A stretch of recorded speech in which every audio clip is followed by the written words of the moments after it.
right, everybody, welcome back to another edition of the Sportsmen. As always, we've got Mikey V. Down below, we've got Joey Coldcuts and myself, the big ticket. Joey D, Mr. Anderson says here that it's our 2-year anniversary of the Sportsmen. So I'm just going to take that as fact. Happy 2-year anniversary, Joseph. Wow. Good for us, man. 2 years going. I remember when this was just a pipe dream, and now look at us go. Especially since we brought on Mikey V. I mean, you must be 6 months now, right? I mean, I feel like it's been close to 6 months. Been a while, yeah. Been a while. Yeah. So Mikey V has really been like the adhesive glue that has brought everything together. And I would say if we were collectively a sundae, then Mr. Anderson, EA Sports is the cherry on top of the sundae, because without Mr. Anderson, he's the glass. I think he's the glass holding the whole time. He's the glass. And the spoon. I think he's the glass. Yeah. Yeah. Spoon, dog. Yeah. Mr. Anderson has brought this podcast a long way. And I'm having fun doing these episodes. And you know what? We're gaining a little bit of traction, a little bit of movement. Now tonight I'm going to go on the record and say I don't think we can do a 2.5-hour episode tonight, boys. Probably not. It's a long travel day, and it's Halloween. It's Halloween. I lug the kids all around town. I'm beat to a pulp. Me too. Did you get some good candies for the kids? Yeah, good candy for myself. Yeah.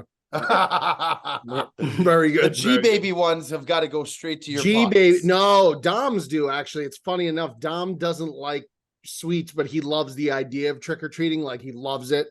He'll eat M&Ms, but that's kind of like where he ends it. Like, the other stuff he really won't touch. So it'll be Dom's haul that I'll inherit. And G-Baby is a sweet freak. She'll eat anything. So really, yeah. She's bad. She's real bad. She's a problem, actually. What were the costumes this year?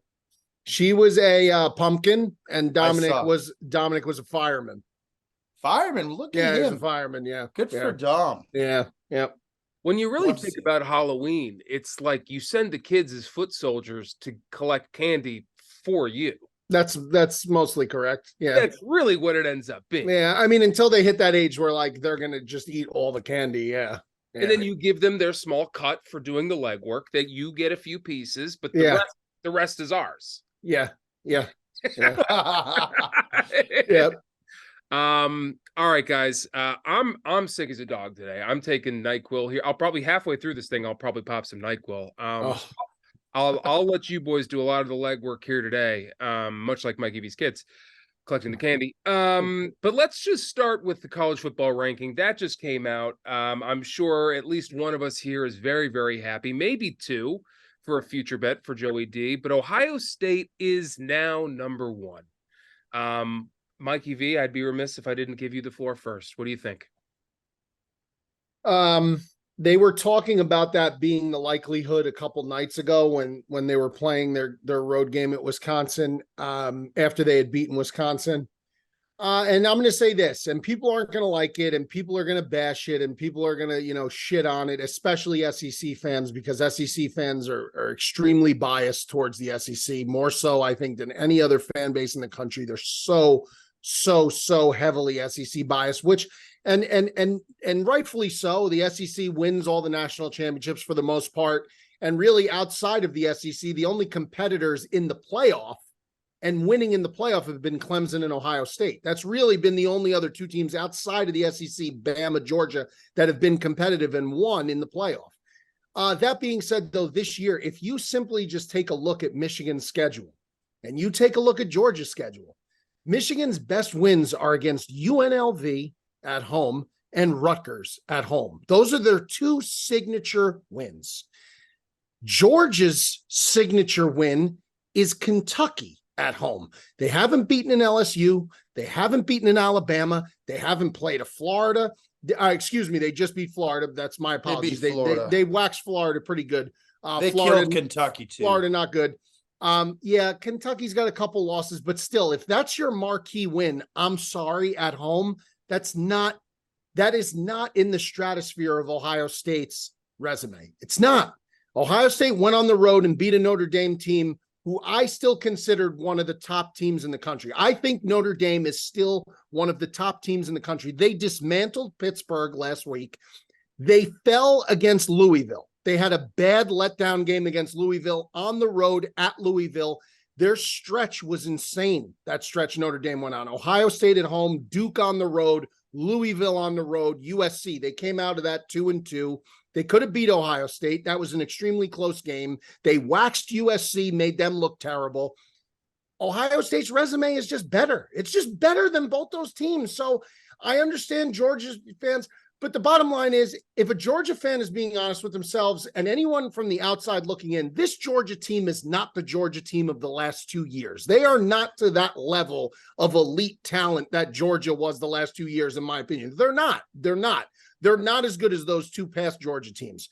Michigan is an anomaly because Michigan is doing what they're supposed to do. They're blowing out everybody they play, but for the love of God, they've played nobody. And it doesn't get any better. But they can't control that though, Mikey. Sure they can. They schedule their out of conference. They absolutely can control that. Their out of conference schedule this year was an absolute joke. They played UNLV. They played Bowling Green. Ohio State scheduled fucking Notre Dame. They scheduled Notre Dame. Schedule a real out of conference. They play Purdue this week. It doesn't even get any harder. Their last 3 weeks are difficult. Notre Dame, Maryland, Ohio State. But Ohio State's already beaten two of those teams that Michigan's going to play. Michigan's schedule is soft as baby thighs. And there's nobody, including a Michigan fan, that could look at it and say any different with a straight face. You just can't. It's the facts of the matter. You know what, though? The rankings mean nothing at the end of the day. That's what I was going to say. They don't mean shit. They don't mean nothing anything. because we know the only thing it means is that those four teams, if they win out, they're in. That's what that means. Michigan, Ohio State, one of them is going to lose because they play each other the last game of the year. So one of them is guaranteed a loss. Florida State, nobody's beating Florida State in the ACC. Florida State looks fucking Clemson good. is shit. North Carolina just lost to who did they lose to this past week? Georgia Tech? Oh, they looked awful. Georgia Was it Tech. Georgia Tech? Yeah. Georgia Tech. Bad loss for North Carolina. They ain't beating them either. Miami? I don't know. I just think Florida North State Carolina lost to Virginia too. They looked terrible. So I think it's just a matter of, just seeing how it plays out. Now, I think the Pac-12 had an inside track of getting a team in the playoff until all of them lost. Washington is the only team left really that you could say has a real shot. If Washington wins out, I think they're going to get in, and they'll get in over a one-loss Ohio State or a one-loss Michigan. I do believe that they will get in. Well, one of the benefits of being number one is when, like you said, there's a guaranteed loss with Michigan versus Ohio State. One of those teams will lose. The benefit of being number one is, I think, Ohio State being at one, having the schedule that they did. I think if they lose a competitive game against Michigan, they lose by 3 points. They should stay in. They might stay in. Whereas if Michigan loses, even if it's close, they'll fall out as it stands right now. Yeah. Yep. And there's plenty of time for Michigan to jockey to the 2 spot over Georgia, should Georgia slip up along the way. But to be honest, the playoff rankings now, it's the first one to come out. Everyone's going to talk about it too much. Let's just see how the rest of the season plays out. There's still 4 more regular season games for these teams to play, or 4 more regular season games for these teams to play. That's a month of football. A lot could happen in a month. Rivalry games start kicking in now, and that's when things will get interesting. Washington on the road this week against USC could be an interesting game. The line's a little fishy there. I understand USC doesn't have a defense. I understand USC should have lost last week, but this just feels like a spot to me with Michael Penix, I believe, not being 100%. Washington does not look as dominant as they had in previous weeks. I think this may be a sneaky spot for USC to upset Washington this week. Wow, we were talking about last week. I don't even know if Caleb Williams should be playing anymore because they're not making anything. I agree. And it's only gonna impact his opportunity to go high in the rankings. He gets hurt. That's a disaster. Looking at Georgia's schedule, they got Ole Miss in 2 weeks, and then they're at Tennessee. Where's that game? It's in Georgia, which they should win. But then they go to Tennessee, and Tennessee is Rocky Top's a tough place to play, and Tennessee's a weird team. Yeah, they look horrible one week, and then the next week they look like they could be a contender. Joe Milton, very frustratingly inconsistent at quarterback there. Former Michigan quarterback Joe Milton. Very, very frustrating to watch him at times. I think hot and cold. I think I would agree with Mikey's overall statement. I don't really think that these rankings mean anything because you see in college football, 1 week to the next, everything can change. One loss can ultimately be the demise of a team trying to make the top 4 college playoffs. The shame, I think, and I don't know, Mikey, if you agree, like in the future, if they should extend a couple more playoff spots because a team they have. I'm saying, but going to 6. They have. They're going to 12. They already are going. Oh, they're going to 12 now. They're going to 12 next year. I think starting next year, it's 12. I think the reason why I say that is you put a team like Notre Dame in there. I think they could give a game to almost anybody. Of course, I think they could beat Florida State. They came within a minute of beating Ohio State. Yes, and I think that they look so good, but unfortunately, with 2 losses, they're not going to make it. And then Alabama is another team. Like I don't know now. They're starting to settle in now that they have their quarterback. I don't know. Like it's interesting because there's a lot of teams kind of like right on the outside looking in, and they're not going to make it. Like Alabama's got a chance if they win out, but Texas is another one. Texas. So next year, I mean, everyone has to remember this. Who's going to complain about this? The landscape of college football is going to change drastically next year, and I got to be honest. I think 12 teams is too much. I didn't know they went. I thought they were going for the following year. I didn't know next year. No, next year, 2024. I think 12 teams is too much. I think it's too much because I love how, and 4 is too little. I think they should have made it 6 with 2 teams getting a bye or 8. 12 to me is too much because what it's going to do is it's going to take away the feel of those marquee top 5, top 10 games in the middle or the end of the year that feel like a playoff game. Those games feel like an elimination game and do or die situations. And I think that's kind of going to be taken away. The 12-team playoff is going to be the 6 highest ranked conference champions and the 6 highest ranked at-large teams is chosen by the CFP selection committee. So, I mean, listen, that in and of itself is going to be very, very, very interesting. And this is the wild part. The top 4 conference champions will be seeded numbers 1 through 4 and receive first round buys. So if you're 1 through 4 seed, you get a first round bye, and the remaining teams play first round games on the campus of the better seed, which to me is fucking incredible. That's incredible. College football is finally going to have a playoff game on your home field, which is, we've never seen that.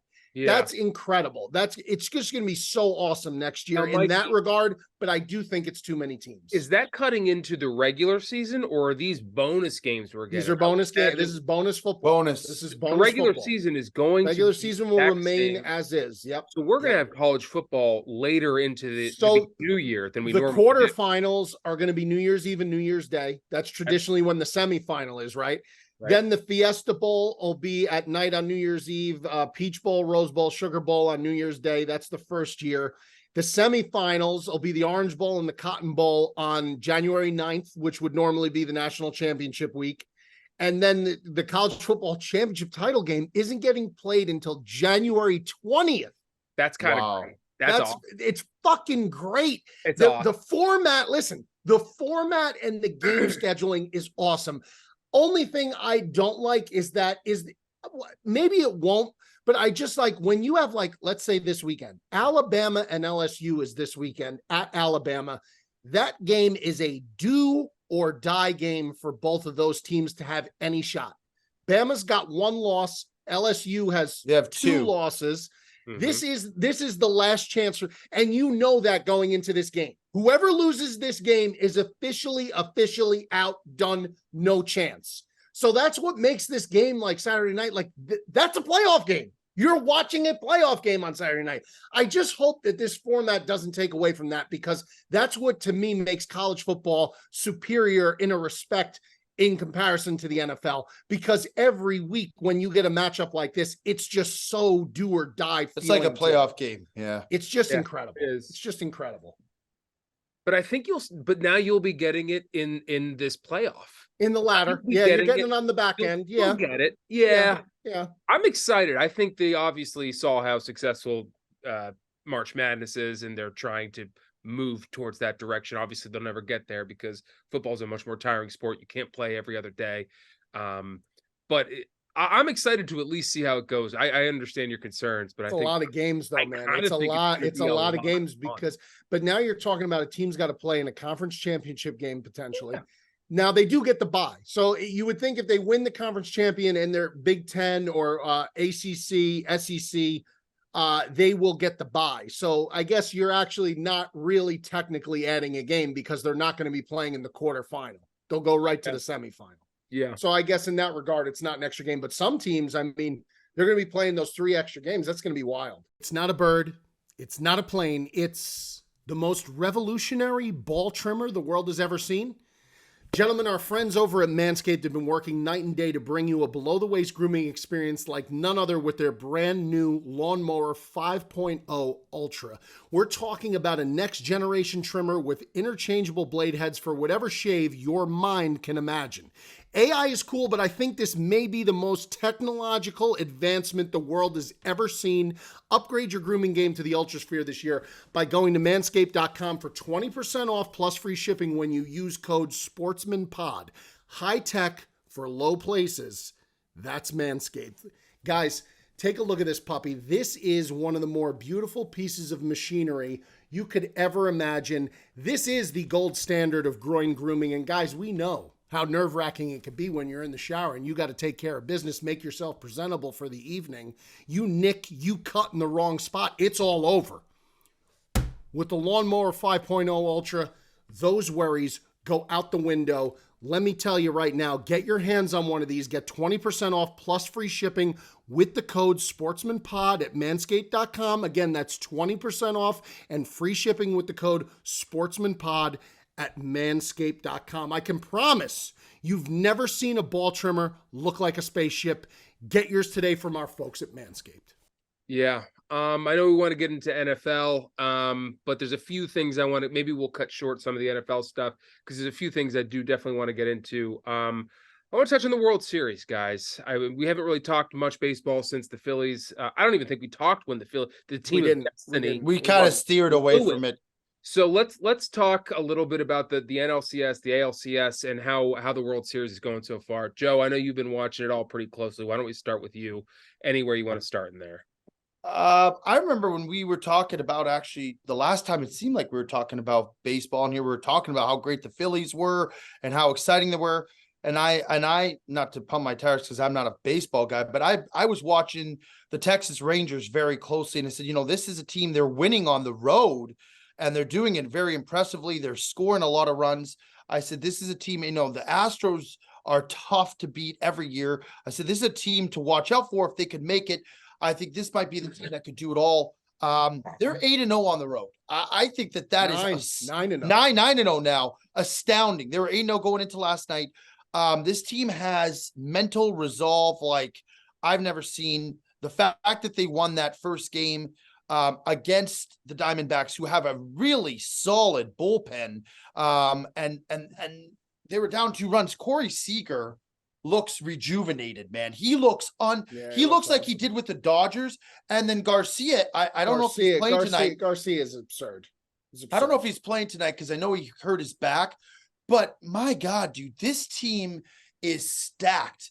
And they can hit. And imagine, they got DeGrom, who's not even playing. Scherzer's been hurt.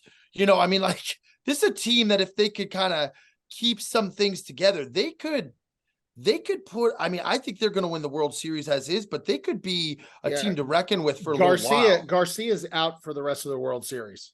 Is he out now? He's out for the rest. He's out for the rest of the World Series, and as is Scherzer. But Scherzer being out is actually a benefit to the Rangers. No offense, Tick, but Scherzer, like I said, he's a train. Guy's a train wreck. He's done. He's done. I don't think he's been good for most of the year, to be honest. On the other side of the ball, Corbin Carroll for a rookie, I think, has been one of the MVPs of the play. This guy has been freaking amazing. And you know what? I'll leave on this note.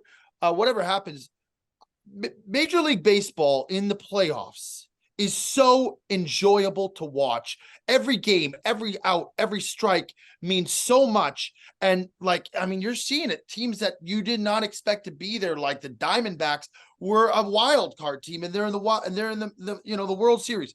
So I think that baseball's just got to try to translate the energy and the intensity that the playoffs have to the regular season. I think they got to shorten the regular season up, but I've really enjoyed watching baseball this postseason. I don't know about you guys.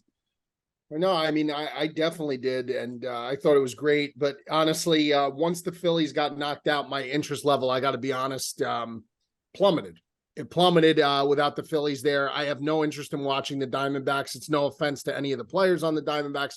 It's no offense to any Diamondback fans. I just thought the Phillies were the fairy tale team. I loved the energy that they had. I loved the swag that they were putting out. I thought what they had going on in their own ballpark for their home games was one of the coolest things that I've seen in a long time in sports. It was awesome. And you know, I lost some interest. I think I would have more interest also if the Astros were playing. And why is that? Because I'd be rooting vehemently against them. When the Rangers finished them off, I was extremely happy about that because I despise that team. I despise Jose Altuve. I despise Bregman. I just don't like them at all. I haven't liked them since basically the Yankees 2017 ALCS against them. They are the thorn in the side of the Yankees. Reminds me a little bit of the Angels pre-Yankees 2009 World Series. Very similar. They couldn't get over the Angels hump. They're aggravating to that end. So yeah, I just personally lost interest. Have I watched the World Series? Yes. Will I watch it continually? Yes. I believe the Rangers are up big right now because I saw somebody. Right. Yeah. Okay. So it looks like the Rangers may go up 3-1 and win 10 straight road games, which would be, It already is an MLB postseason record for most consecutive road wins at 9. It's unbelievable. And now it may be 10, which is an incredible feat by the Rangers. They deserve to win it. I hope that injury to Garcia doesn't end up being a reason why they lose it. So I'll be rooting for the Rangers. I'll root for the AL team. But yeah, when Phils got knocked out, that was pretty much the end for me. Yeah, I agree. I mean, a quick tip to make it interesting is just put a bet on it, no matter the size. I could give a flying shit about this World Series, but I've had a couple bets on game 1 and game 2. And I tell you what, we were in Austin. We were out at a cool bar. We were hanging out. We were having a lot of fun. My eyes were glued to the TV, and Joey D was right there with me in the jet. We could give a shit what was going on around us. Our eyes were glued to that fucking TV. And it was the most interesting game in the world at that moment. And so game one was legendary. It was amazing. Corey Seager was unbelievable. And Jet ended up, yeah. So anyway, so just do that. But going back to the Phils, I mean, the Phillies are a good example of what I'm talking about. Not to take it to the Eagles, but I will. Of a team that it's not fun to go that far and lose. And I understand having a team that never even makes the playoffs. I get that. But you know what? I swear to God, I would rather not make the playoffs and focus on rebuilding than getting a team that's to that point, but not quite good enough. Not quite good enough. Another team's fairy tale story, this time the Arizona Diamondbacks, is stronger and better than yours. And that's what happened this year. And that's all I've ever been saying about the Eagles, too, is we're very good. We'll probably get to the NFC Championship game, but I fear we're going to do exactly what the Phillies did, and we'll lose, and they'll break our hearts again. They'll build us up. So it's very fun to get there. It's a privilege and an honor, but I just it's such a shame, man. It breaks your heart every year, and the Phillies. The Phillies should have won that series. Yeah, there were some big management decisions putting Kimbrel is the biggest. Yeah, I don't want to say that guy's got to go. He blew it for us. He 2 games in a row, and he let them back in the series. And man, Rob Thompson kept going to him. And on one hand, he did close out a couple big ones in the ALDS. On one hand, you're showing faith to your guys and your team, and he got you there. You got to ride that hand. Yeah. And I get that. On the other hand, he blew a huge game for you. Are you going to put him in again? They did. And he went with the right hand. He went with this one. He put him in again, and he banged us. I was upset. I thought the Phillies were going to forget about the ALCS. I really, honestly, if you had asked me, I would have, and I did put a future. I really thought the Phillies were going to win the whole thing. I really just felt like when they were doing their post-game interviews and these guys just look so locked in, everybody, Harper, Castellanos, and these guys just looked so locked in every time, and it was just disappointing. It sucked. I really wanted them to win. I really did. Texted me earlier, and you were like, "This is the team of destiny." I'm putting on it right now. I really and I believe it too. And you know what? It's hard to fault anyone in the. I know a lot of people say Castellanos went 0 for 20, his last 21, and Bryce Harper, that last at bat he flew out. It's like these guys all did so much just to get us there. I don't. Baseball is so fucked up, though, man. Like baseball is so fucked up. Like you cannot hop on a hitter when you're gonna hop on Harper because he flew out. Well, how about all the other shit? Baseball, you're failing 70% of the time and you're a great player. 70% of the time as a hitter and you're a great player. You're Hall of Fame, Mikey. If you hit I know. All time, nobody even hits 300 anymore. So Ichiro did. Yeah, right. He did. Back in the day anymore. Nobody fucking bats 300 anymore, but that's what I'm saying. Like, these guys, they fail. If you fail 74% of the time, you're a really good player. So it's like, odds are you're not going to hit the game-winning home run every time. In fact, you're not going to hit it, you're not going to hit it 2 times out of 4. You're going to hit once out of 4 if you're great. If you're great, you'll hit it once out of 4. So that's just baseball. Baseball is different animal. Yeah, we'll move on here. The last thing I'll say is I don't understand. This is a conversation for another day. This is a long conversation, but I don't understand how the drop off from like when I was growing up in 2000, there were plenty of guys in the league hitting 300 and above. You'd probably have 70 to 80 guys in the league hitting 300 and above. Now you are one of the best in the league if you're betting 283. Yeah. And I don't know what happened. I guess pitchers got better. They're throwing harder, but it was a steep drop off. And all of a sudden, like 2007, guys are all trying to hit home runs. Guys are all trying to hit home runs. That's what it is. There's no bunting. There's no small ball. It's all about big hacks and just the strikeouts alone. I mean, just look at how much these guys strike out. I mean, if you compare some of these old players, their strikeout ratio to hit, it's astounding. So, like these guys didn't strike out as much in their career as some of these guys strike out in 2 seasons. It's insane. It's insane.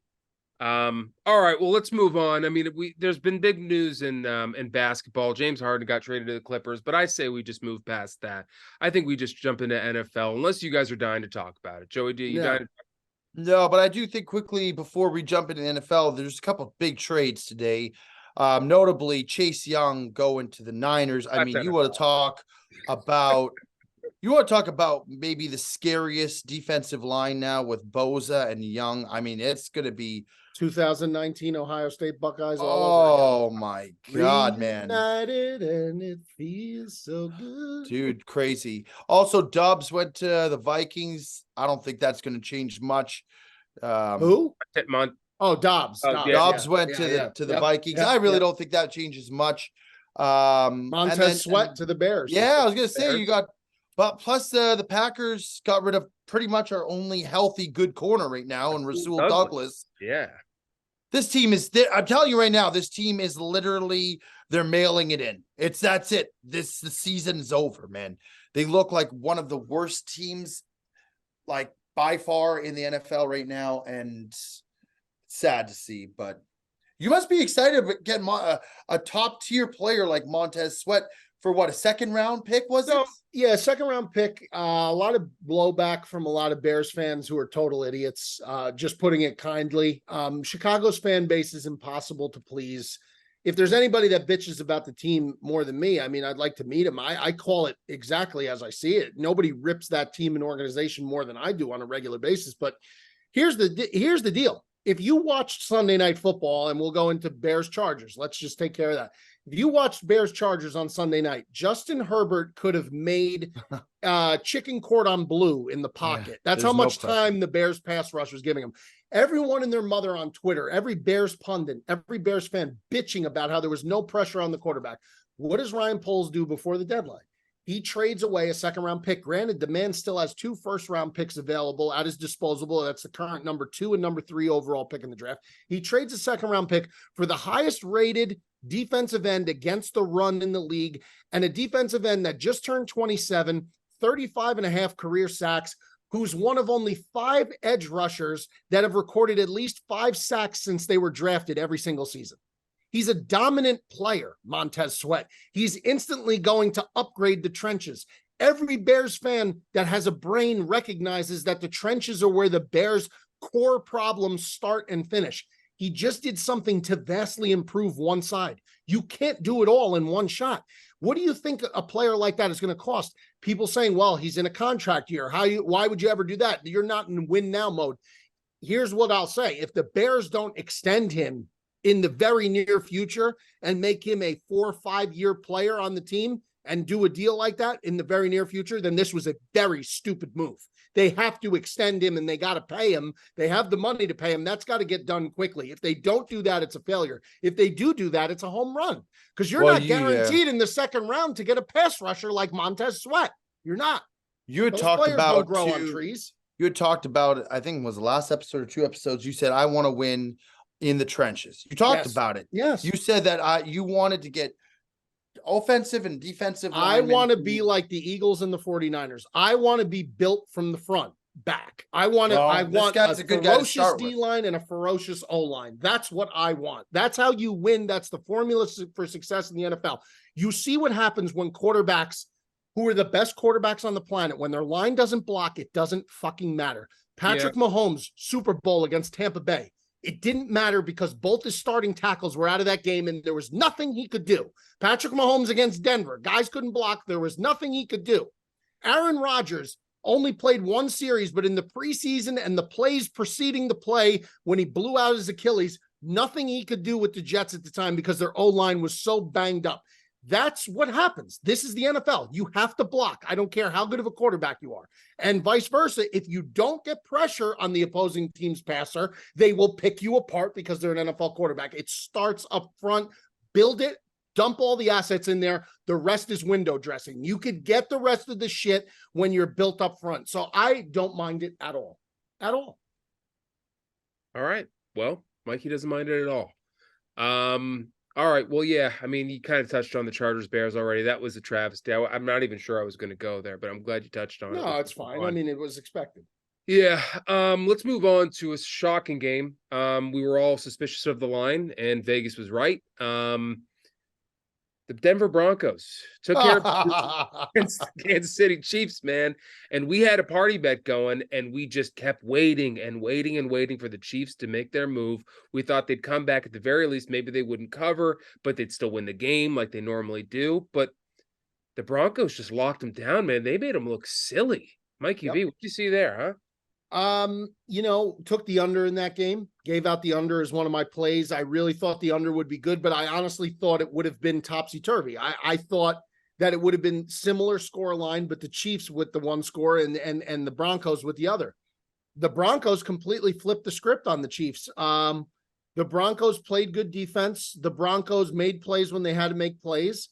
Russell Wilson was good, and Patrick Mahomes was not. And that's just being completely honest. Kelsey was not the Kelsey of norm.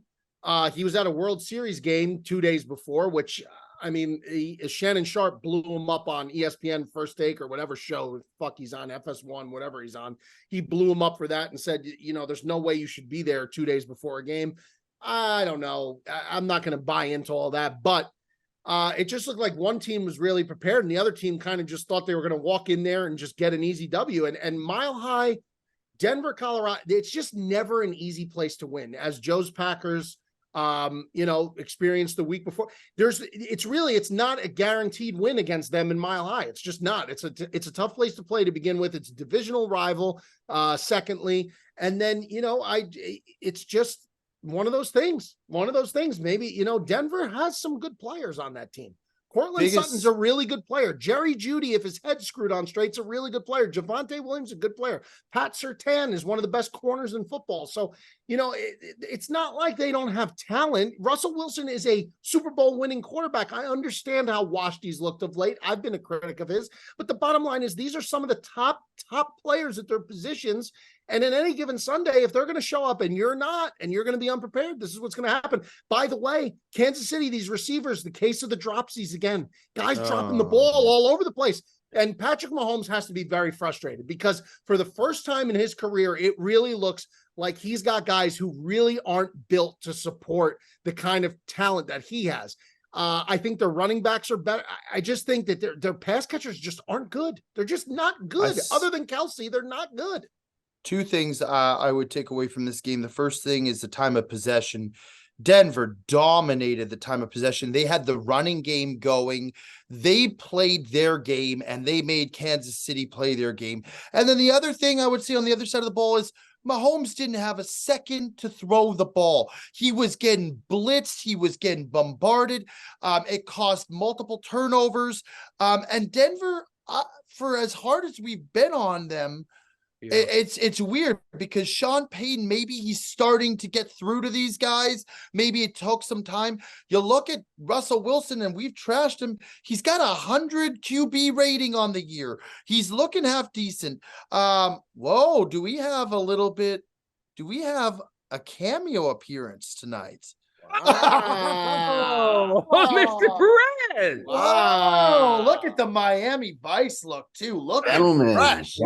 With that wallpaper in the backdrop, that is just different. That's just nice. different. Hang that thing from the Louvre, that screenshot.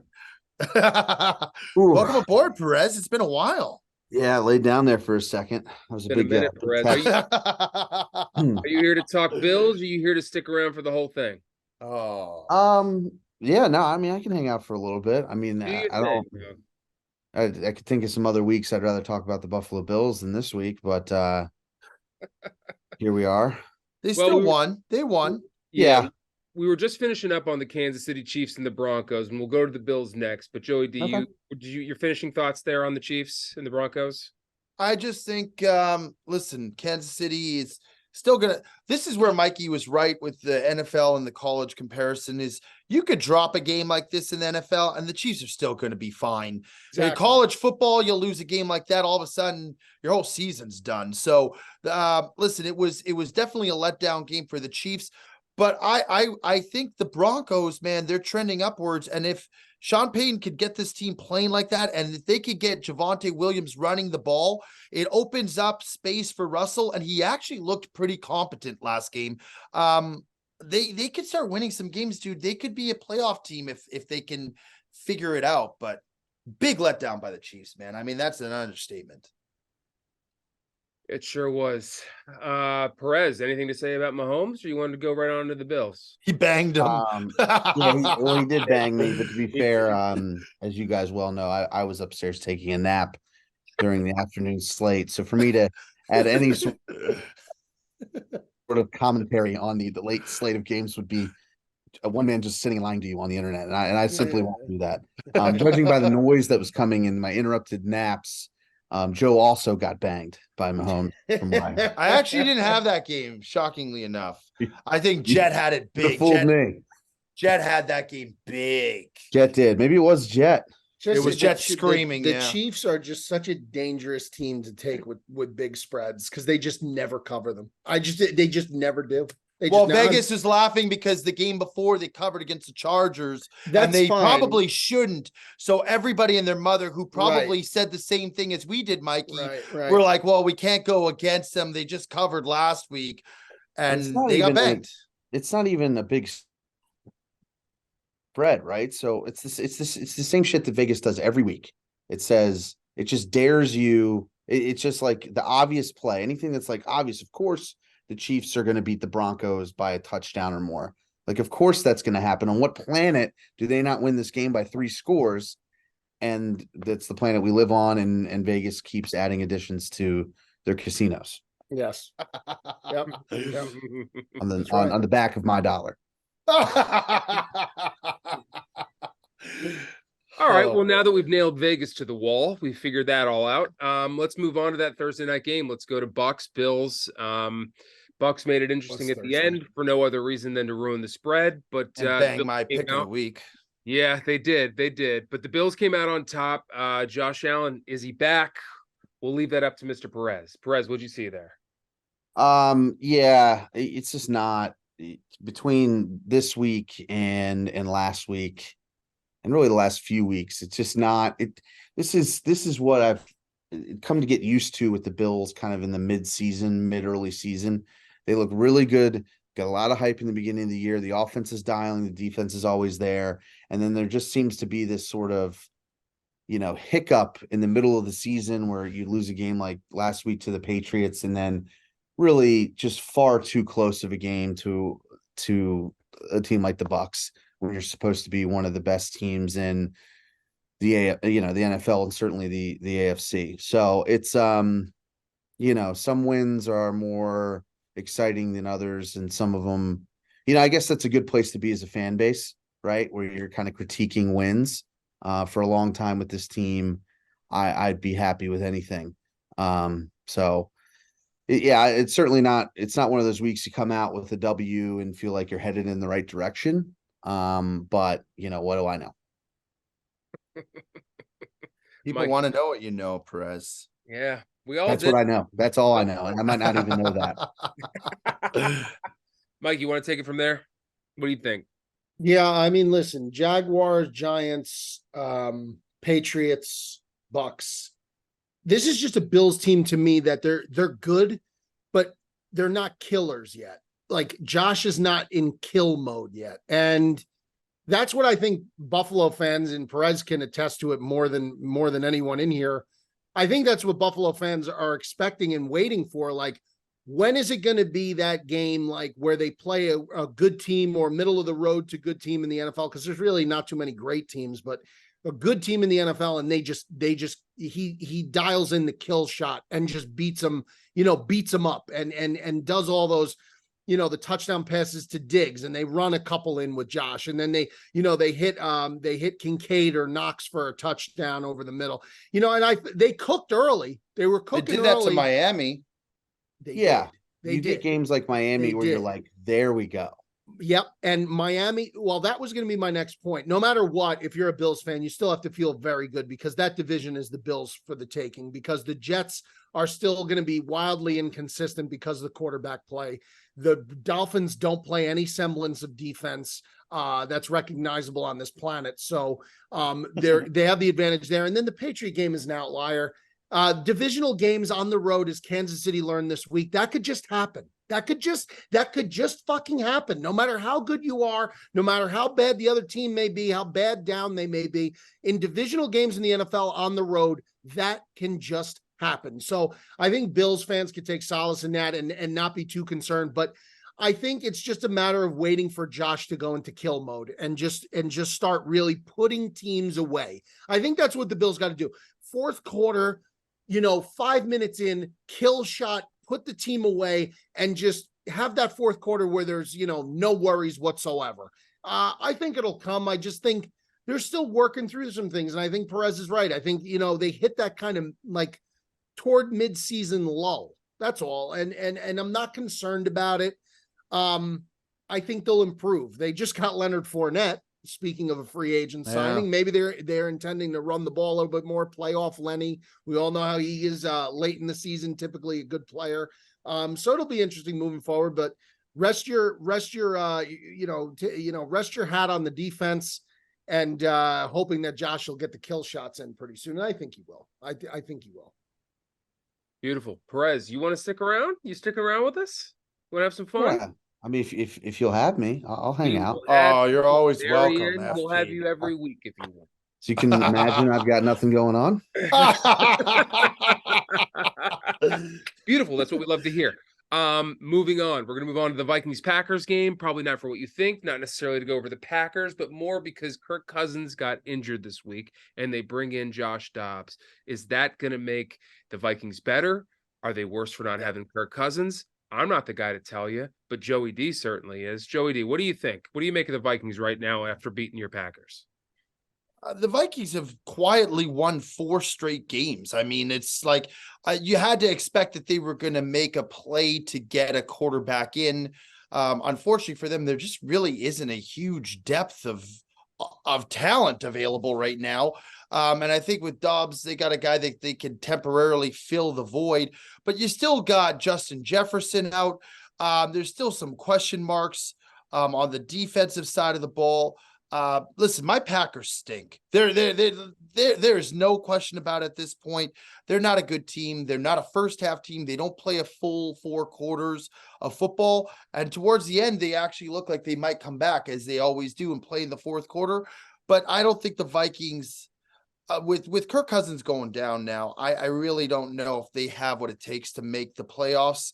I think they're going to be like a 500 team, which might get them to close to a third, wild card spot, but this team's got some serious issues to take. And then now with Kirk Cousins getting hurt like that, now they got to think more so on the future. Like, what are they going to do moving forward? Like, what is the play there? There's some big question marks. I think if you have Justin Jefferson at this point of the season, you just rest him as long as possible. There's no reason to rush him back.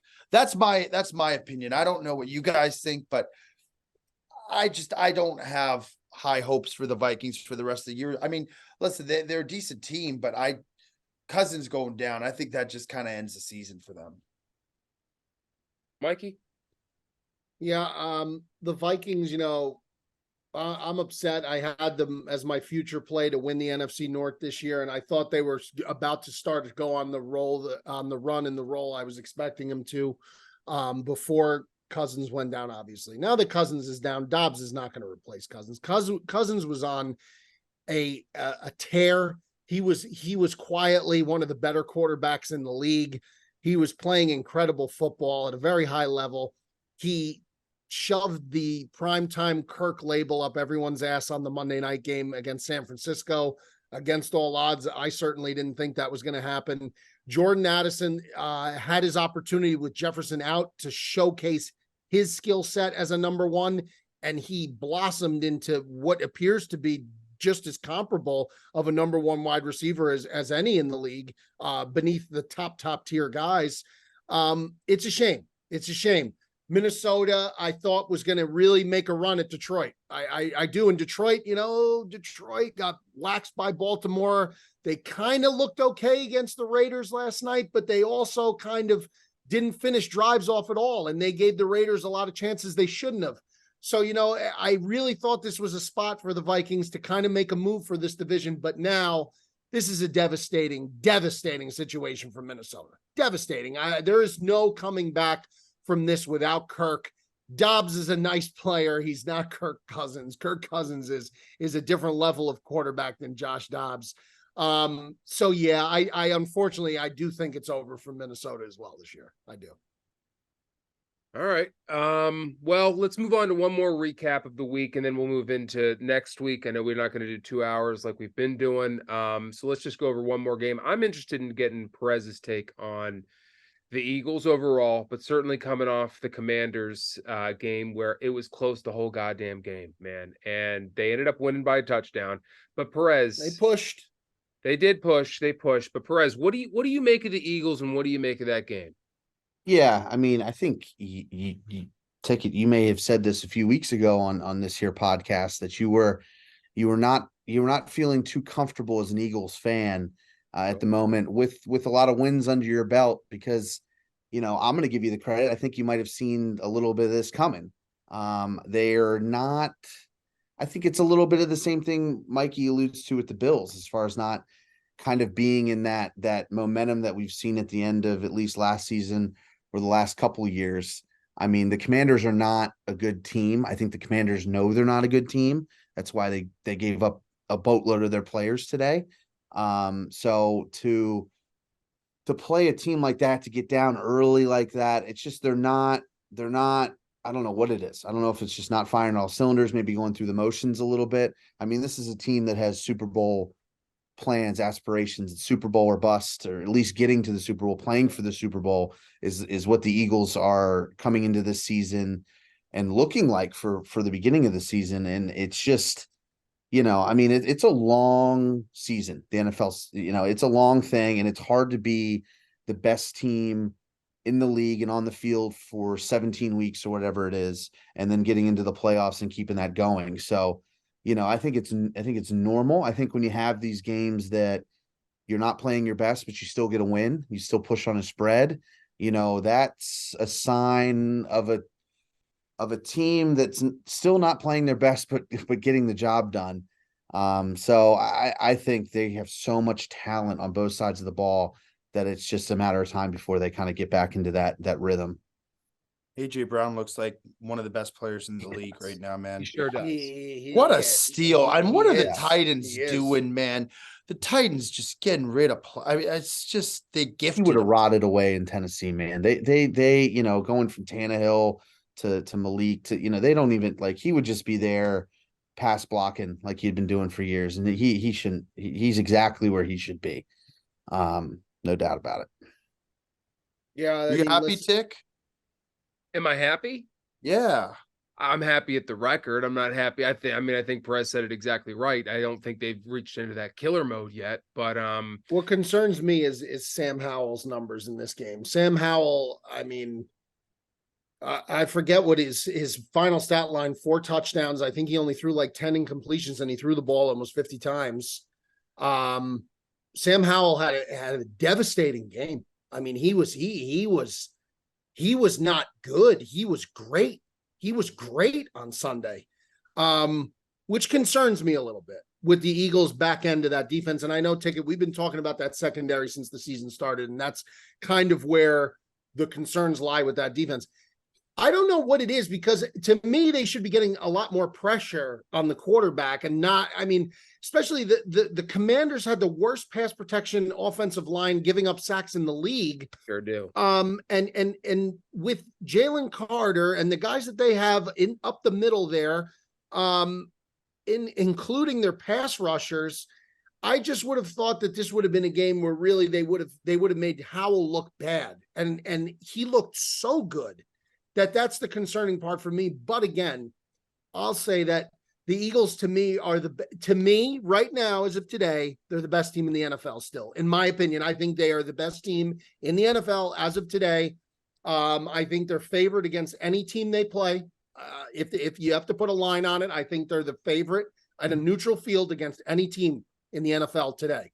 That could change, obviously, week to week. But as of today, I still think they're the best ticket. And I think that it's just a matter of figuring things out. It's just a matter of figuring things out. And that's what the season's for, really, is trying to iron out all these kinks and trying to figure out what is the best new version of the Philadelphia Eagles. This is the 2023 Eagles. It's not going to be the same as 2022. They have to figure out what's the difference and where they can make the adjustments to be better. Yeah, and when Byard gets a little more comfortable in that defense, I agree with that too. Helping the secondary. Yeah.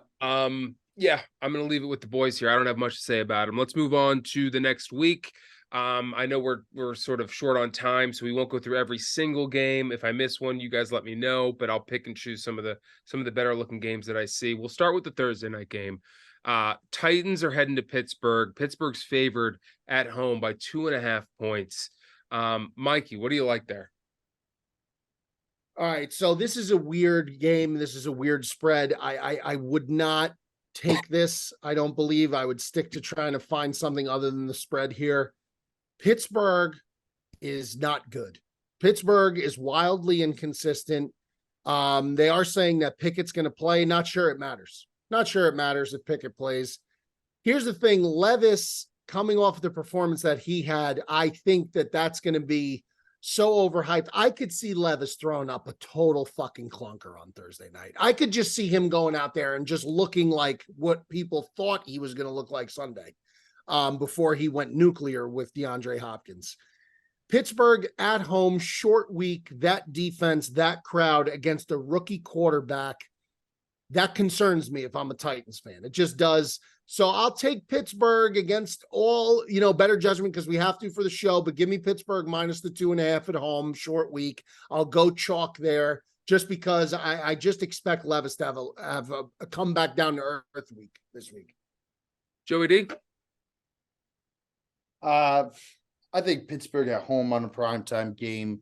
Defense has won them a couple games already, and Tennessee's offense hasn't shown me too much to be scared of. Obviously, Hopkins had a big game last week, but Levis is going to face a good defense this week. I would also go with the Steelers. I think that's the safe play. Now, are you sure Pickett's playing, Mikey? Is that confirmed? They said he said he's playing. He said he's going to play. So Because we'll when I was see. looking this morning, it had actually the projections, at least in fantasy, it looked like Trubisky was going to get the nod, but I guess Yeah, I saw I saw later, like it was later in the day when I saw the tweet that he said he was going to play. So I don't know. We'll see. We'll see. as you said, it might not matter. No, may not. FP, who do you like? You got a pick though, Joe? I got a pick. I said Pittsburgh. Yeah. Pittsburgh. Okay, FP. Yeah, I think the same for all those reasons. I think sometimes it's tough for a rookie quarterback to get some confidence that Levis has. I think he might get a little false confidence and start pushing the ball a little bit in a primetime game in Pittsburgh, which is never a good thing. So, Take you going Pittsburgh as well? No, I'm going to go against the grain here, and people know to fake it at this Wow. point, but I'm going to go against the grain. I think Will Levis. Wow, what a performance! Do I expect the same thing? No, but I think more of what the problem is with the Titans is their defense. But I think they're going to come out firing. I think it's going to be sort of I think Kenny Pickett versus Will Levis will end up being a pretty good game. I think it's going to be somewhere near a 31-28 kind of game, and I expect the Titans to get it done. I like Really? You think there's going to be that many points? I kind of do. Yeah. Really? I think it's going to be a shootout. I do. Okay. I do.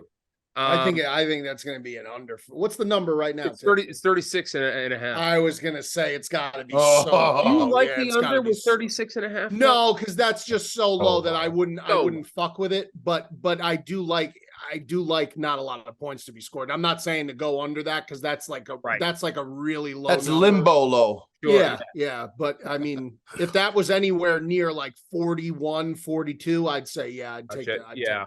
I mean, and the Steelers defense is. I mean, it's a far cry from Atlanta. I mean, I understand that, but I'm going to bet on the kid. I'm going to bet on that offense right now. I like them picking up a little bit of steam heat, even though they're going to Pittsburgh. I'll go against the grain there. All right, moving on. We got the Cowboys playing the Eagles. They're in Philadelphia. Eagles are a 3-point favorite. Wow. Perez, we'll start with you on this one. Are the Cowboys the real deal, and who do you like in that game? no, I don't think they are yet, or at least they haven't shown me that they are yet. I think they've had some great games. More on the defensive side of the ball. They look pretty good this past week. Made me a wealthy man. God bless. But I like the Eagles at home. I really do. I think that this is the most 4:25 p.m. Fox game that Yeah, it's classic. all year it's long. Yeah, it's It classic. really is. NFC. It's just I want the robot guy throwing down the Fox, breaking the cement. That's what this game is. And to me, I think the Eagles show up, and I think they get the job done. All right, Joe. I like the Eagles a lot this week at home. Dak Prescott's got to show me something on the road, man. He's got to show me something against a contending team, against a team that can actually score points and be a juggernaut. I'm taking the Eagles. I think that's a play. Yeah, here's the issue with Dallas right now. Tony Pollard looks like he's completely washed, which is mind melting considering how great he looked last year before his injury.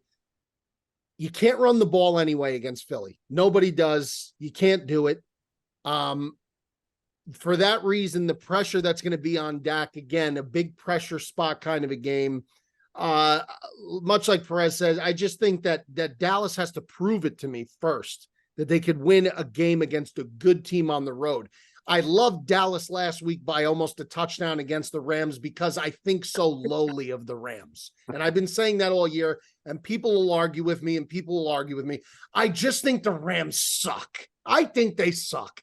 And Dallas, that was a perfect spot for them at home to wipe the floor with a team that's just not good. Stafford threw the pick six, by the way, Ticket. I said he'd throw a pick six. Threw the pick six. Threw the pick six.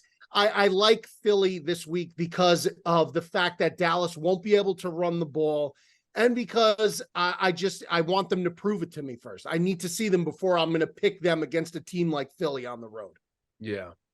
I mean, these NFC East games are always dogfights. They're always close, regardless of how good a team is and how good a team isn't.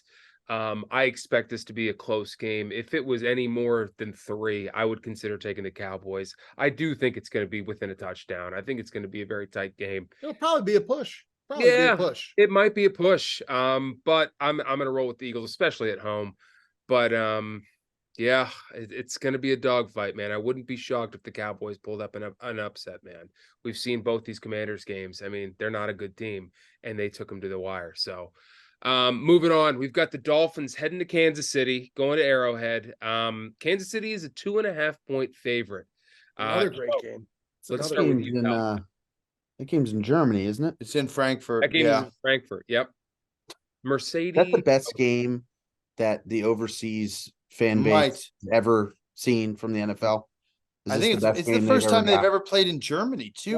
Watch it be a total clunker. Watch it be like 17-7 or something totally awful. Is it the very first game in Germany? Is it number 1? I don't know about that because they had NFL Europe in Germany. They played in Wembley every time, and I know that they played in Mexico, but I don't think they've ever had a game in Frankfurt. Huh. All right. I could be wrong. Regardless, they're playing there this weekend. Joey D, who do you like in that game? I like the Chiefs for the single reason that the Dolphins defense can't stop a nosebleed. Now, Jalen Ramsey was back this week and made a big time interception, almost took a pick 6.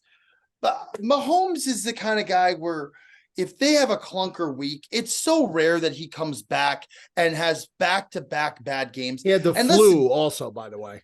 He had the flu. You're going to get the Chiefs at a point where, I mean, this is a low spread, 2.5. They got to win by a field goal. I think if they win this game, they're going to start going, the spreads are going to start going high again.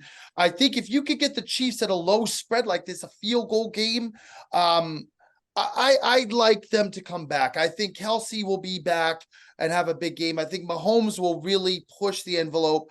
And again, Miami, they have a great offense, but their defense just allows points. And I my gut just says that if you could get the Chiefs at 2.5, take the Chiefs at 2.5. That's what I'm going to go with. All right, Perez, what do you like? Yeah, I would agree with that. I think Miami is just on defense. They're tough, and Kansas City rarely, like Joe says, has 2 back-to-back bad weeks. And I think if you're gonna just have these 2 offenses go up against each other, I think the smart money, 9 out of 10 times you take the Chiefs here. That they've proved it. I also like Andy Reid taking his players overseas. McDaniel's kind of a loosey-goosey kind of guy, and I don't know him. I don't know either of them. But I like an Andy Reid team with this kind of travel. A good point, FP. McDaniel's getting his players ready for a weird game. Mikey? Well, a little known fact that Jalen Waddle is actually German, and his last name is pronounced Waddle. It's Waddle, not Waddle. Now, Joey D could tell you about that, as he knows, is the Weber company. The Weber Grill Company is based out of Germany. Weber. To Joey, it's a Weber Grill. It's Jalen Waddle. No, I'm going to take the Miami Dolphins money line to win this game outright. Wow. That's going to be my pick. Why do I say that? I think that Jalen Ramsey, from what I saw in 1 week, the difference, maybe not in the performance overall of the defense, but I just saw a defense that actually looked a little motivated to play on that side of the ball. They looked like they actually had some pep in their step, some juice, some fire in their belly. Yes. A little swaggy. And that's what Jalen Ramsey will bring to the table. It is. Now, I would like to see if Xavier Howard's going to play, and then you got both your stud cover corners playing, which would be big because, as I've said, I don't think the pass catchers on the Chiefs are any good outside of the tight ends, and that includes Kelsey's backup, who I think is better than some of the wide receivers on the team. I don't know why, but I just like Miami in this spot. I do, and I guess I'll go against the grain here, and I'll take the Dolphins money line to win outright this week. Okay.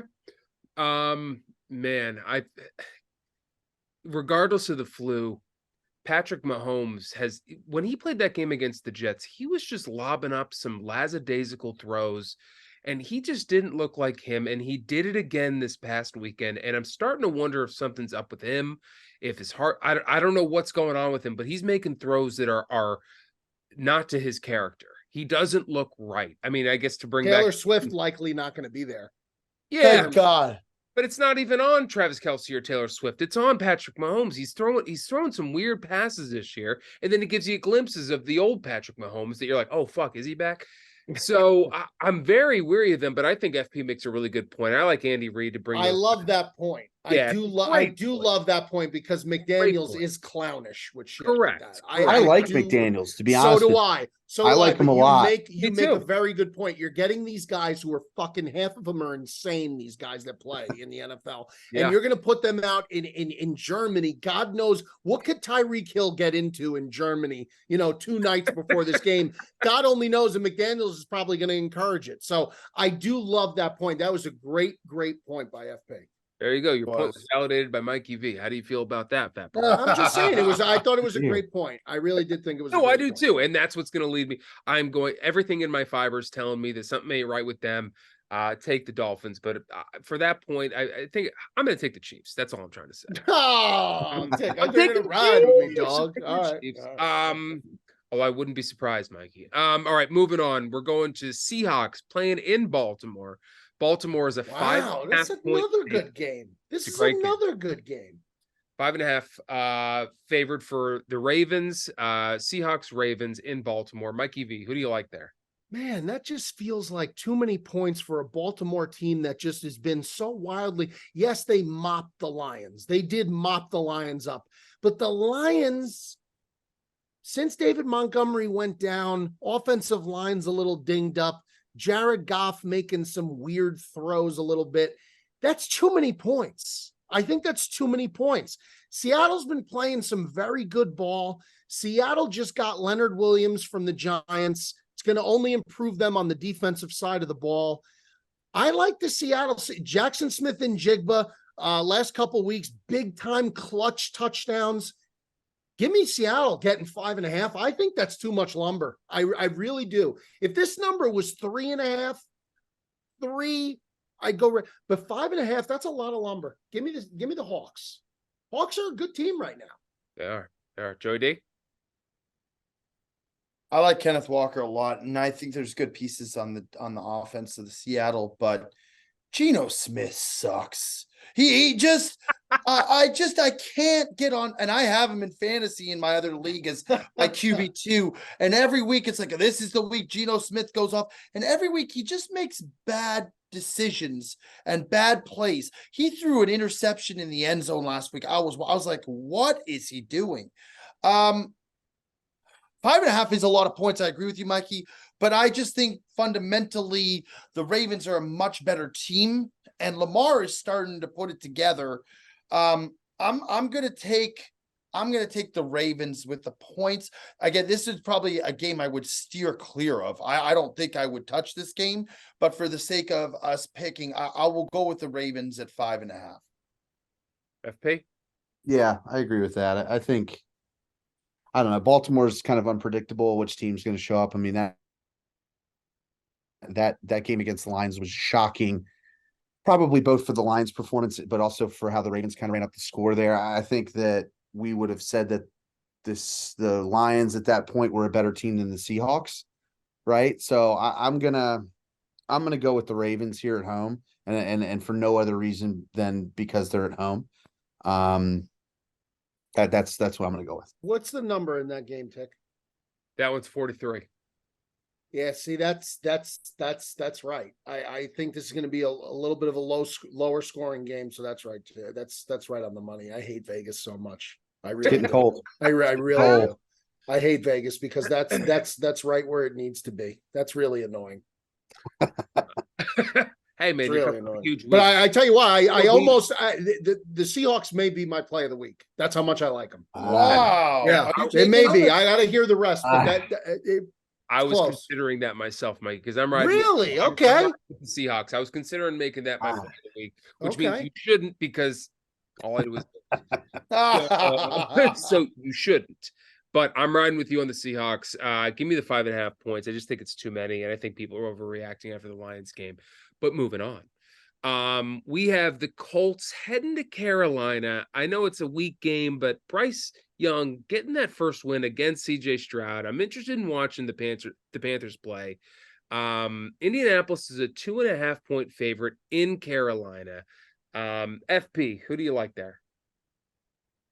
I'm just going to talk out of my ass on this one. I think I wouldn't listen to me on this one.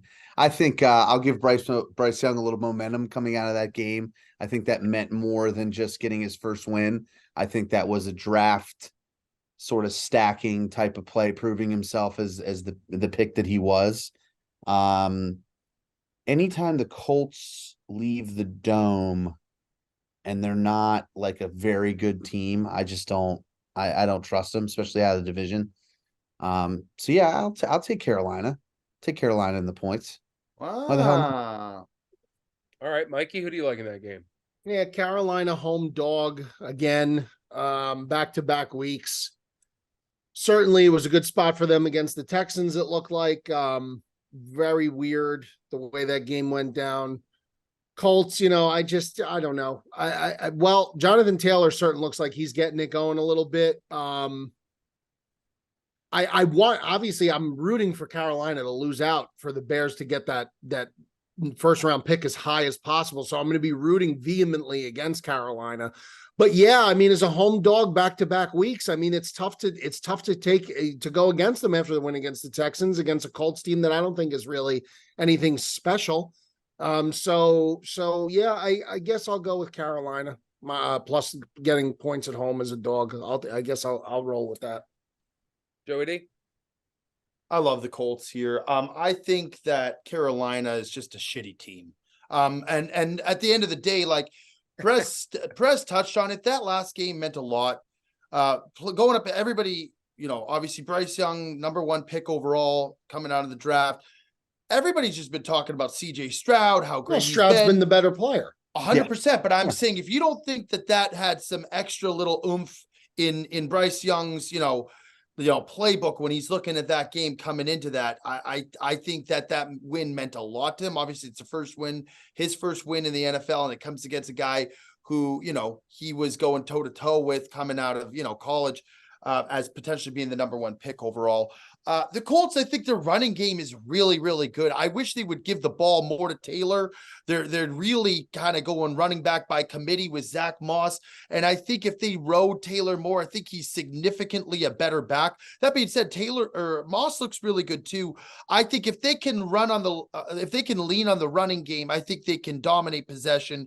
Carolina makes mistakes, and their defense is not that great. 2.5 points on the road. I'm not crazy about the Colts, but I think they can easily cover this game. I'm going to go with them for my pick. Joey D low-key kind of likes the Colts. I do. Yeah, he does. He picks them every week. I fucking love Minshew, man. And I feel you. I don't hate this it. last week was the first week that they got like legitimately blown out. But I like the Colts, man. I there's something about that Colts team that I just want them to do well. It's maybe because I got Jonathan Taylor on my fantasy team. Maybe that's probably. So do I. Almost certainly what it is. Yeah. Probably the sole reason why. I feel you, Joey D. I'm going to take the Colts this week too. I think the Panthers team. Ticket picks the Colts every week too, by the way. Well, yeah. This is like a Colts enough. podcast. It really is. Well, Minshew was an Eagles guy, and he worked out all. Minshew's great. I don't know how you don't like Minshew. I don't not like Minshew. I don't not like Minshew. He makes a ton of mistakes, and he's not a good guy to bet on. Listen, I'll be rooting vehemently for the Colts on Sunday. Vehemently. Sure, me too, and that's why I'm taking them.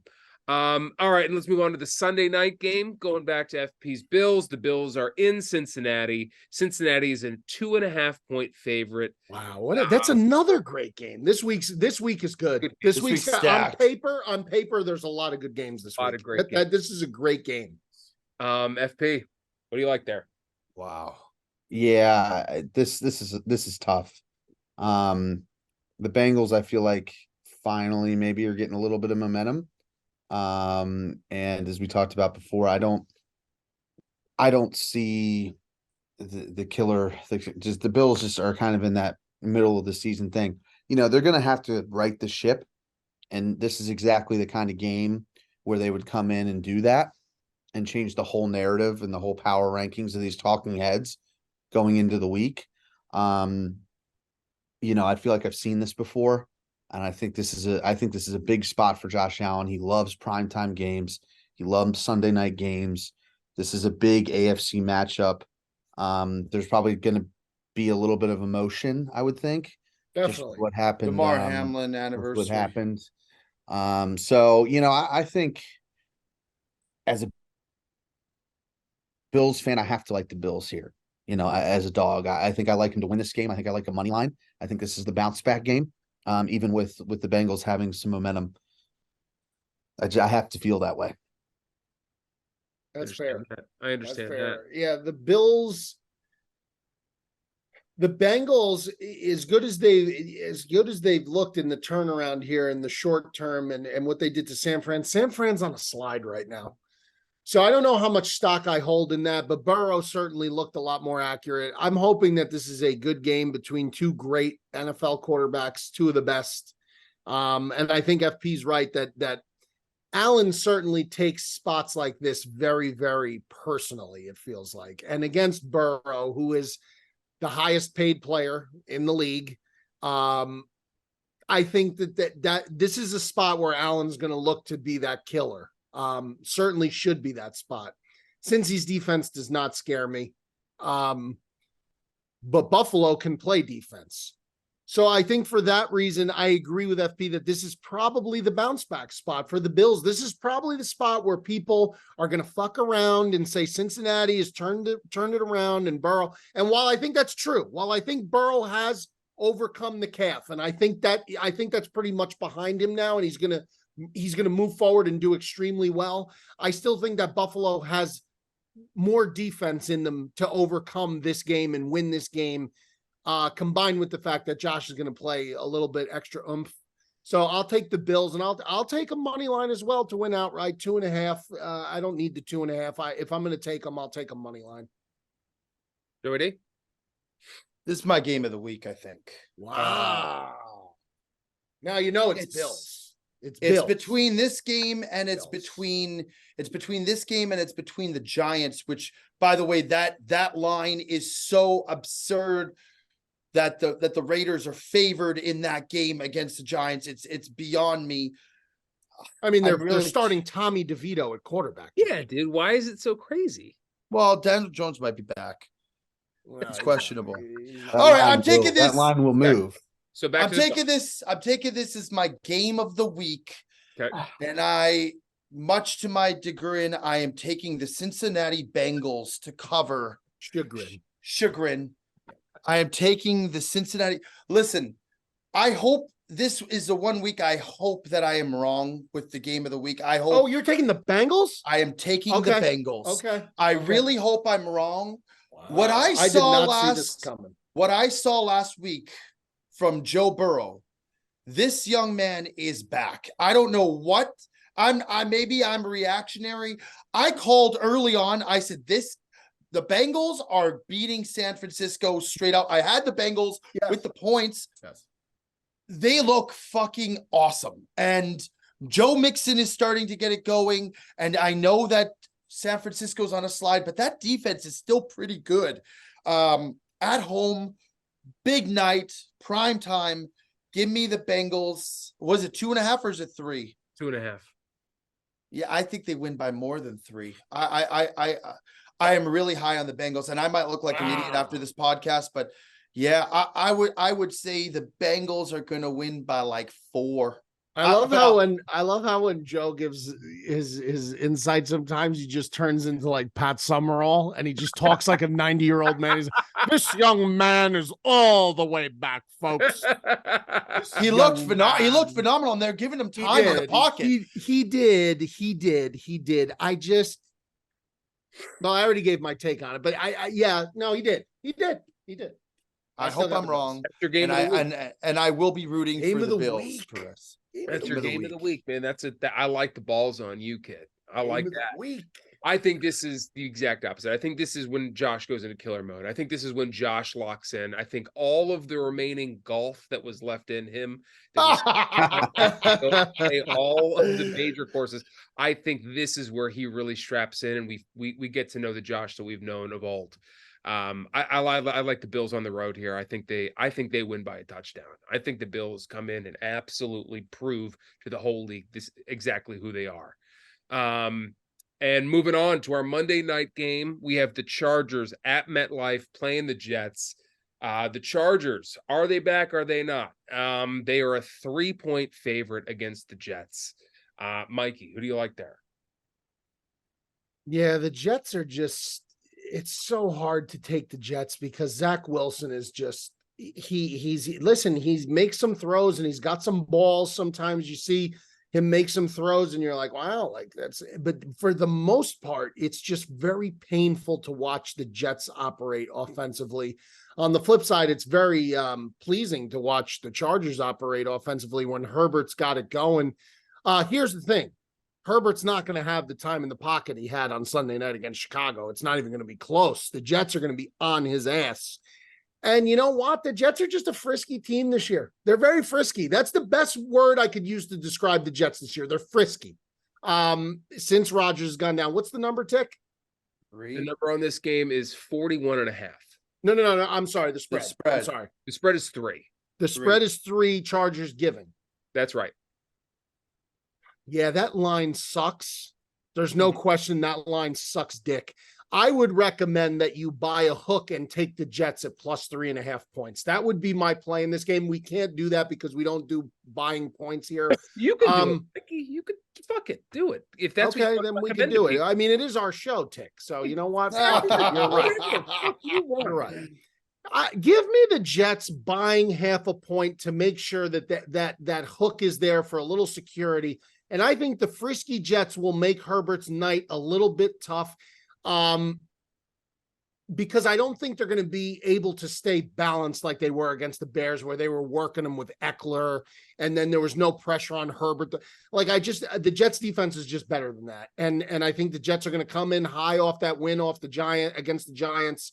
And I think that there's a real sense of belief in this team that Aaron Rodgers could somehow come back by the end of the season, which is preposterous to think about, but the guy's out there throwing off his back foot. And it is what it is. So I just like the spot for the Jets. I do. And if weather is a factor, I like it even more because we know Justin Herbert is not going to be built for that. The Jet came up to me the other day and he's like, we need to start considering the fact that maybe Aaron Rodgers didn't actually tear his Achilles. Maybe that didn't happen because he's coming back so fast. I know, it's sick. He's rehabbing like 12 hours a day. Yeah. I mean, all right. You're Aaron Rodgers. I guess you could afford to rehab 12 hours a day. I guess you can do that. Joey D, who do you like in that game? I'm rooting for the Jets. I want to see Aaron come back. It would be sensational. But my God, they have potentially the worst quarterback in the league right now. This young man from BYU, I'm going to say young man again. He is so fucking bad, dude. I was watching them against the Giants. They could not complete a first down until the very end of the game. Tough watch. And then somehow they almost banged themselves because Lazard got a first down and he didn't go down and they almost didn't spike the. It's chaos. 3 points is I think this could be a push easily. They're frisky, Joe. Yeah, I'll go with the Jets. Solely because of their defense and only because of that. And I think they got something to play for. Listen, if they keep winning games, they're going to be in a potential playoff spot. And my God, if Aaron Rodgers comes back in the playoffs, he's either going to obliterate his Achilles in the first play again, and we'll never see him again, or he's going to lead them to the Super Bowl. There's no in between. There really isn't. FP? Give me the Jets. Yeah, I think there was a lot of talk coming into the season about what Aaron Rodgers would do for the Jets, how good this defense really was, and what this team would really be. And I think after watching this team play without him, it's pretty clear that if they did have him, this team is like a one-loss team, right? Like this is one of the best teams in the NFL with Aaron Rodgers on it. The defense is unbelievably good. They have so many weapons still on offense that make Zach Wilson look a little bit better than he is, and he looks really bad. But I'm going to piggyback on Joe here. I think Zach Wilson is so horribly bad and skittish in the pocket. He can't even get rid of the ball on fourth downs at end of the game to stay in it. It's just it's bizarre stuff. He's an uncomfortable guy. I think the Chargers have got to see this line and feel pretty disrespected, or got to look in the mirror a little bit about who they are. I like the Chargers here. I like Chargers coming in and finally kind of living up to a little bit of hype. So that's where I'm at. This is my game of the week. I'm gonna make this my game of the week. Oh, the tick. I'm taking the Jets. Wow. Tick. Wow. The Chargers defense hasn't given up fewer than 17 points. The Chargers defense is absolutely. They held the Bears in check last week. They have not. What is that? The four of us could hold the Bears in check. That's right. They love giving up points, man. The Chargers defense loves giving up points. Zach Wilson looked all-time bad, maybe one of the worst performances I've ever seen, but the Giants defense is good. The Giants are a bad team with a good defense. And Zach Wilson got exposed, man, but the Chargers do not have anywhere near what the Giants do. And if they do, they have not been performing like it. And the Jets have a great fucking defense. And Justin Herbert has been struggling all fucking season. He is, even when he's had wide open guys, he's been missing some guys. He's one of the best quarterbacks out there. Everyone will tell you he's one of the best quarterbacks, but he's missing throws. He just doesn't look right. Like a lot of these guys we've been talking about, Patrick Mahomes, Josh Allen, Joe Burrow. A lot of these guys are just off right now, and Justin Herbert's probably the biggest of them all. And the Jets have a really devastating defense, and that's what's been keeping them in all these fucking games. So I like the Jets to come out here. I think it's going to be a close game, but I like them to win this game. That's my game of the week. I think Jets +3. I'd love to take the hook with Mikey, and I normally, maybe I would do that, but if it's my game of the week, I'm just going to ride with the spread. I'm going to take Jets +3. And that's gonna about do it for this week. Mikey, did you have a game of the week? Did you? Yeah, give me Seattle plus the 5.5. Yeah. Okay. Yeah. All right. You want to put a Perez game of the week? I have a game of the week. That's absolutely. You can have a game of the week. It's not. Can you? You must. You should. I like. Can I go off spread? Can I go Buccaneers money line away as the dog? Yeah, of course. Texans.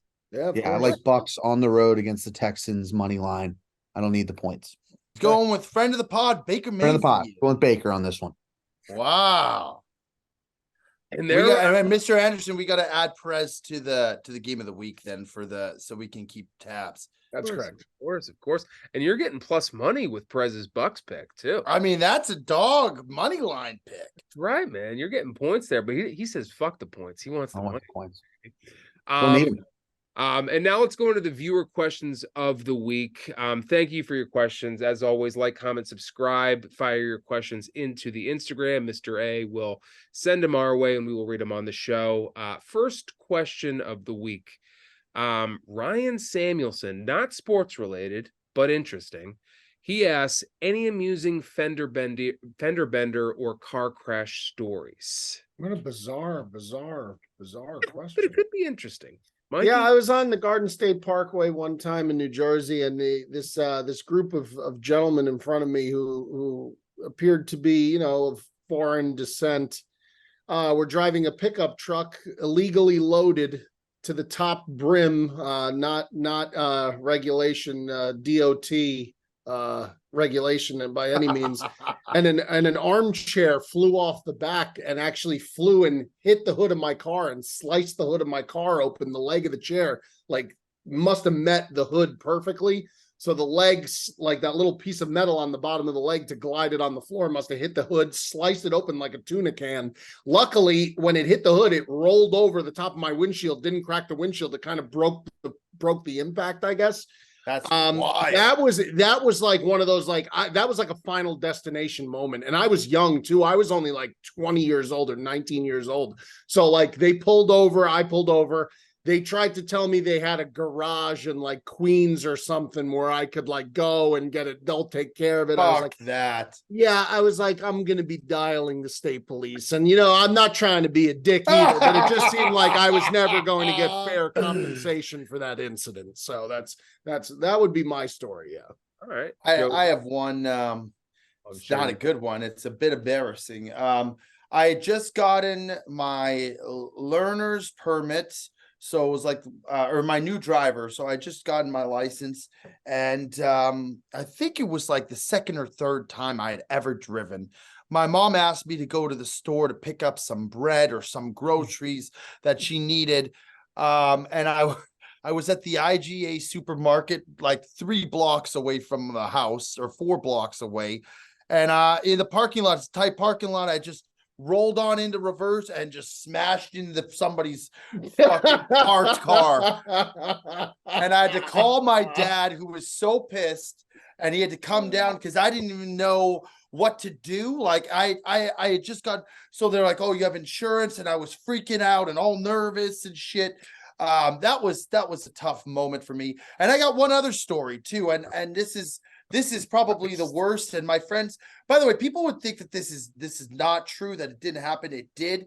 I was barreling down the street of where my work was, in Burnaby. I used to work at a place called Horizon at the top of Burnaby Mountain. There's this narrow street that went down, and I was on my phone, like looking at my phone, and then all of a sudden I look up, and a squirrel came like running across the street.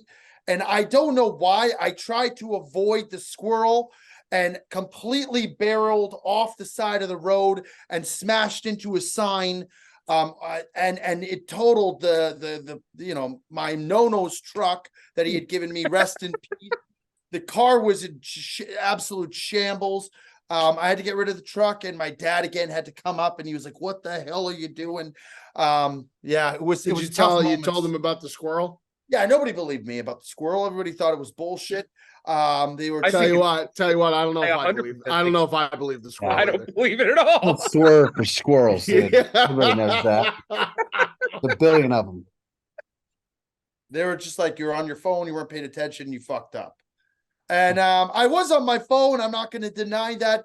But for me to fabricate the story and say that I tried to, as a humanitarian, not kill the squirrel, I mean, it's an embarrassing story. Like, why would I come up with something so preposterous? That's a tough one. And my friends can attest to that because they made fun of me for weeks. But then because of that, I got my first ever brand new car. It was a Mitsubishi Eclipse. That checks out. That absolutely checks out. A silver driving a Mitsubishi Eclipse makes all the sense in the world. That made its way all the way to LA. You had it that. Did. I did. Yeah, I drove that car for some time. FP, anything interesting? I introduced a van to a tunnel recently. Oh, that's right. So I think we were all there for that too. Yeah. I think I'll hang out in that one. That's probably hopefully it's definitely as bad as it's been, and hopefully as bad as it'll ever be. There could still be some pending investigation there. Yeah, I don't know. I haven't heard anything about it. No, we're not going to go there. I certainly not flying to Canada. I'll tell you that. All right, thank you for your question. We'll do one more. Let's do one more. This one comes from Parker Hasty. If he wants to know, biggest bet you ever hit. You don't have to necessarily give up the number if you don't feel like it, but just what was the game, what happened, what were the circumstances? Joe, let's start with you on this one. Biggest single bet or betting day? I think single bet or whatever you want. If you whatever single bet. Recently, Texas Rangers money line against the Astros, Game 6, was a terrible week, and I just went for it. And I don't ever normally do that. I really believed in this team, and my guy was like, "Listen, I think this is a play that you got to max out." And I went to it was such a swing that it was going to be the case of me having to fork out a whole boatload to the point where I ended up actually up. And that was fantastic. But I will say this, I don't think that I am in any time going to do something like that again, because it's just not worth it. It's like the blood pressure I had throughout that game, pacing, they had bases loaded, and Leclerc struck, I forget who was out, and I almost blacked out. There's Mikey V says it very well. You know, play with what you can afford. Not to say that I couldn't afford that, but just if it starts making a dent in your week or starting to be a situation where it's uncomfortable, probably don't need to do that. Mikey? Yeah, I was drunk on a college football Saturday. I fell asleep, but before I did, I was up big. I was up very big, and I let it all ride in a very, very drunken state on Hawaii. Oh my God. On Hawaii, on a Hawaii 12 a.m. kickoff, and a Deontay Wilder heavyweight boxing match for him to KO his opponent. Obviously, I knew both were going to go off very late, and I was like, it was already past the night games, so the only window left was Hawaii and the main event of a boxing pay-per-view.